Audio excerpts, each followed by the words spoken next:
عايزين نتكلم عن أمير طهيمة، ازاي ارتبطتوا والعلاقة بينكم ازاي وجات ازاي، يعني جه الموضوع ازاي؟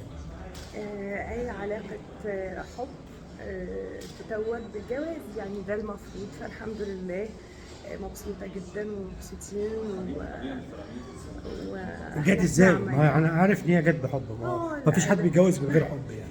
زي أي علاقة عادية، يعني زي أي مين قال للتاني بحبك؟ والله هو الحب شعور، مش بالكلام يعني. اه. فالاتنين كان عندنا الإحساس اه. وخلاص يعني. مش انتي بتابع امير طهيمة طبعا، كشاعر غنائي طبعا أكيد اه أكيد اه أكيد. ايه تعليقك على امير طهيمة كرجل، بعيدا ان هو شاعر؟ سيد الرجالة. سيد الرجال.